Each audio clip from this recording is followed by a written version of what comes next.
Hello and welcome back to Planet Crafter. Today is technically the last day of the anniversary event at the time of this recording, so I'm going to try to quickly make the birthday cake as soon as humanly possible so I don't miss out on that opportunity. But I need to first unlock the beehive, which means I need to get to 5 Giga-Terra index. So I'm going to be adding more flower spreaders, more reactors, and more tree spreaders to try to quicken that process up. While any seed lermas that I have left hiding about, because I've definitely organized all of my lockers, I'm going to be trying to make any rockets. So off we go again. Looks like we have 18 grams of insects, but I don't have anything that adds insects, I don't think. I don't entirely know how they're increasing. Insert butterfly larva in it to increase the insects level. Okay, so I guess we need to make one of those.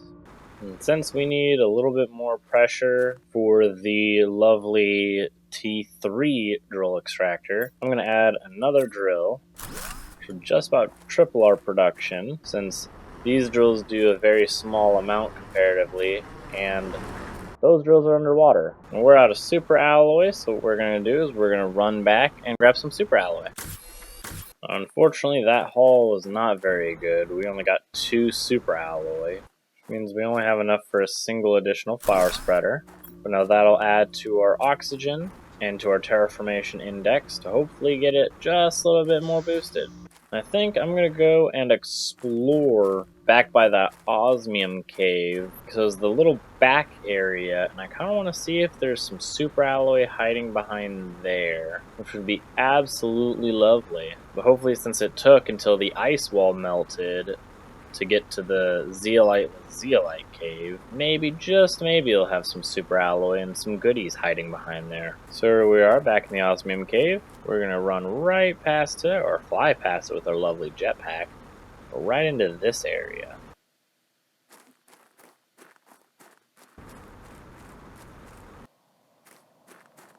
Which has a lot of strange particle effects. And is that pulsar quartz? Because we needed some of this. It is pulsar quartz. And zeolite. Well, I should have found this place ages ago. Larva, another pulsar quartz, more zeolite, and more pulsar quartz. There's even some osmium too. This place is full of goodies. And there is some super alloy. And there's some mushroom down here. What is in this cave? Ooh, oh, this is what the Riley was trying to point out. There's some strange geological features.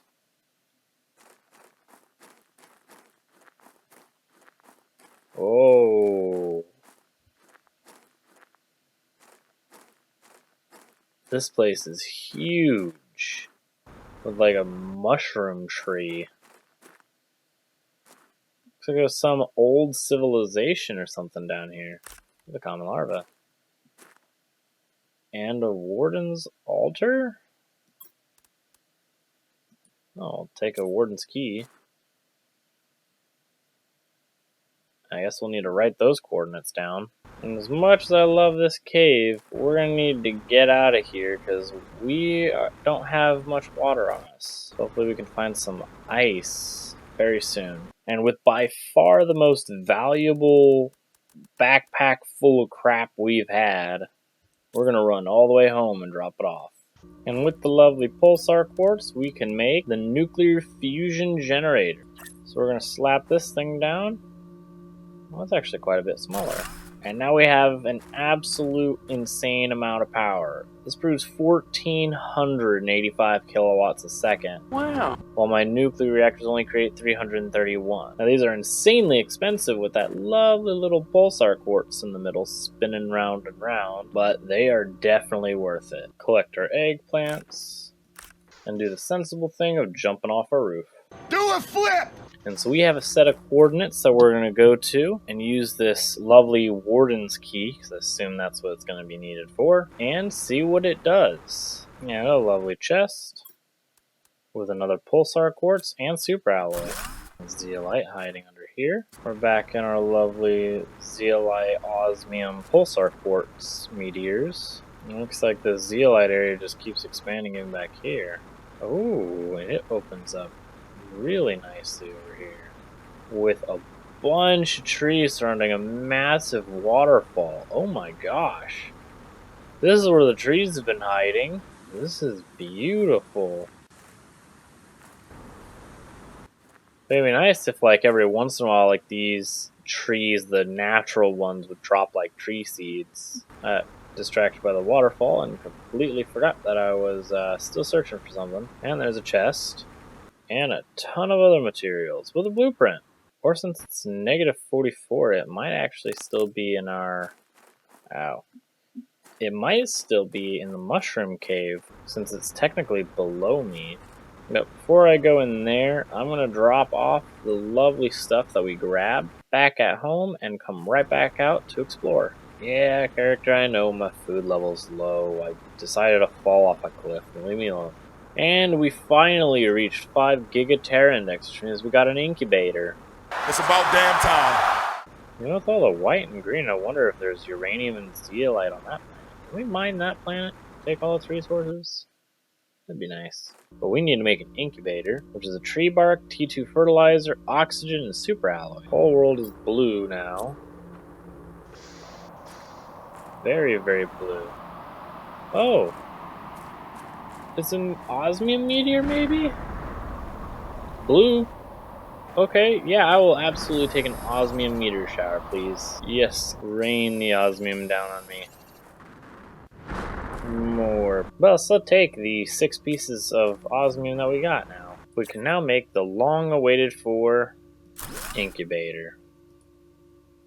And so for bee larvae, we need uncommon larva, mutagen, and fertilizer. And for butterflies, we need common, mutagen, and fertilizer. And for this other one that gives us 230, we need the rare larva, mutagen, and fertilizer. For a silkworm, we also need uncommon. So I guess it's like a 50-50% chance whether you get bees or you get worms. But we'll collect our eggplants again, collect our stuff, and jump down. But now we have the fertilizer, an uncommon larva, and a mutagen, so we'll see if we can get a lovely bee larva first try. That one we've got to sequence it. Okay, well, while we wait for our hopeful bees to get out of there, we're going to continue going. And with all the super alloy that we got from the lovely zeolite osmium meteors, and the osmium also from that area and the meteor shower, we can make another drill. And just as it starts raining, I see bees! We finally got the bees! So as it rains and freshens up the landscape and we jump in joy all the way down here, so we can finally make the beehive. So now we finally have insects in our world and a source of honey that we desperately need. And so we'll be checking on this little guy very frequently. And we'll try to make some more beehives. And we got a new tree seed.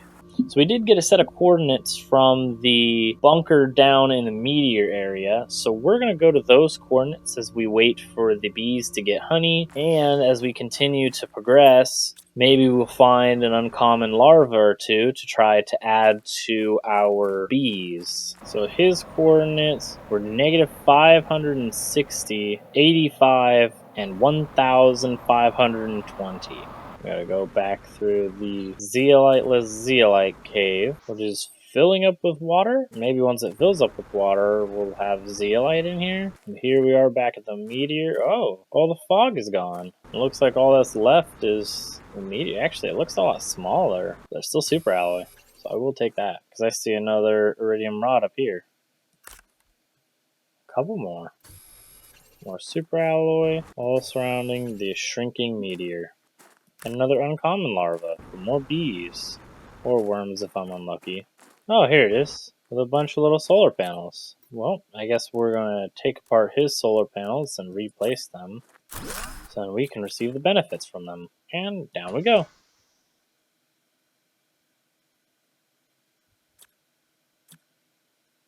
Nothing up here. So we'll go down one more. And Rex to deconstruct. So we'll deconstruct 2 of the doors. There'll be plenty of iron. A big underground area. Looks like he had attempted to make a jetpack. And an oxygen container. Looks like little veggie tubes. A maze of veggie tubes. And lovely stuff that we can loot. This is a very big little area and a ton of stuff in here. Yeah, I think we're going to be going up and down, and a little radar dish. Continue looting some dead guy stuff. More super alloy that we'll absolutely take. Looks like these are going to be the technical debris. And we could just remove a whole wall. Ooh, with a tree seed. I'll take these.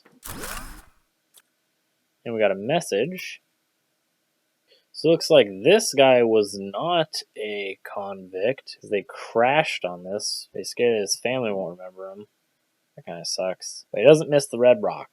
I agree. There's not a true red rock anymore. Fortunately for me, I've done significantly better. I've made the planet green and everything with plants and bees. There's a ladder down over here. I want to explore the rest of what's on this level. Another chest with a pulsar quartz in it. No deconstructible here, but another message.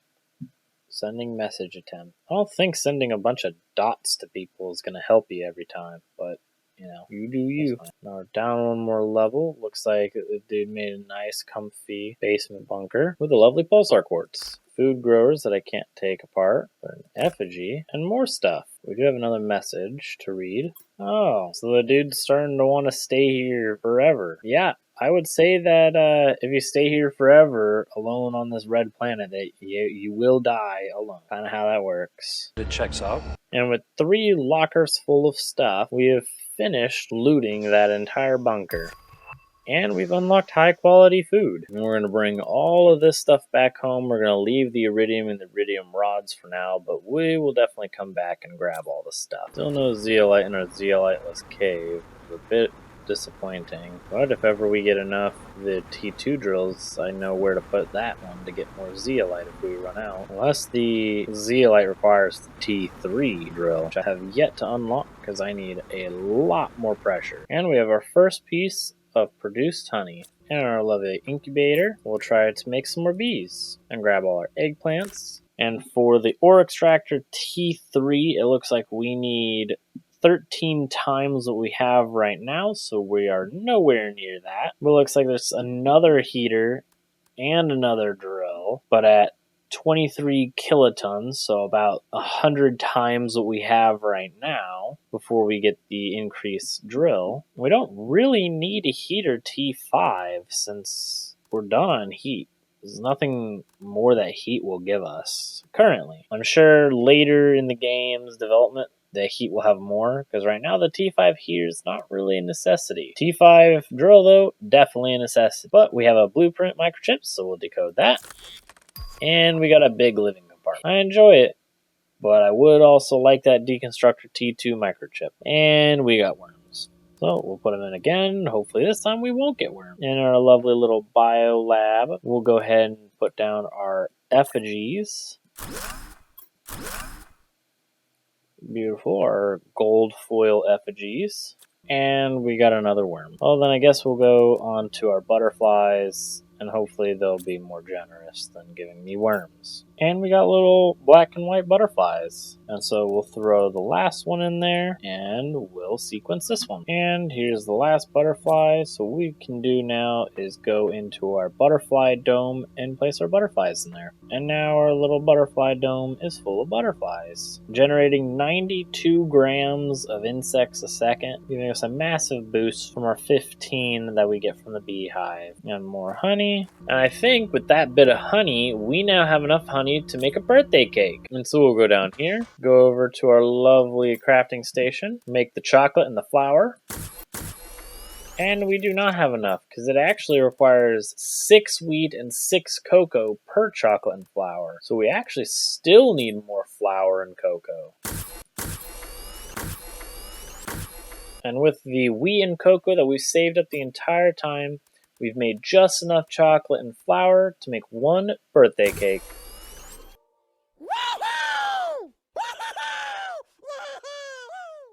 Now we're going to go home with our lovely birthday cake. I'll remove these two normal food growers and upgrade them to the T2 ones. So now they grow almost twice as fast. And so we have enough materials to make another T2 ore extractor. So what we're going to do is we're going to go to our osmium cave and place the ore extractor, produce endless amounts of osmium. Just as we place the T2 ore extractor, we unlock a new seed.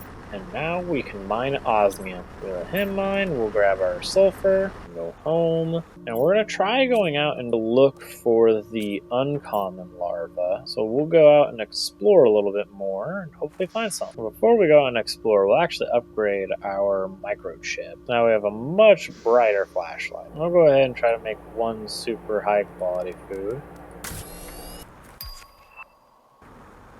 What do I need for a water filter? Yep. Oh boy. It's expensive. Hold up. Wait a minute. Something ain't right.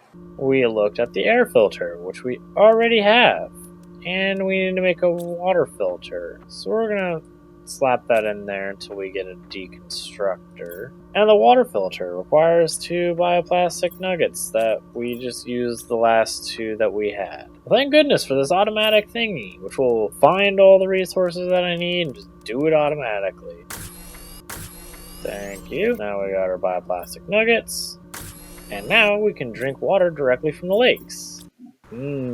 Fresh lake water. So with butterflies fluttering in our butterfly dome, trees and flowers spreading throughout the land, and an osmium mine in the osmium cave to produce us endless amounts of osmium, and a zeolite meteor area uncovered and mostly explored, that is all the time that I have for today. So hopefully next time we'll be able to find out what the Warden's Key does in the mushroom caves and continue to get more and more insects. And thankfully, before the event ended, we were able to grab the birthday cake. So I hope you guys enjoyed, and if you guys did, please consider leaving a like and subscribing, and I'll see you guys in the next one.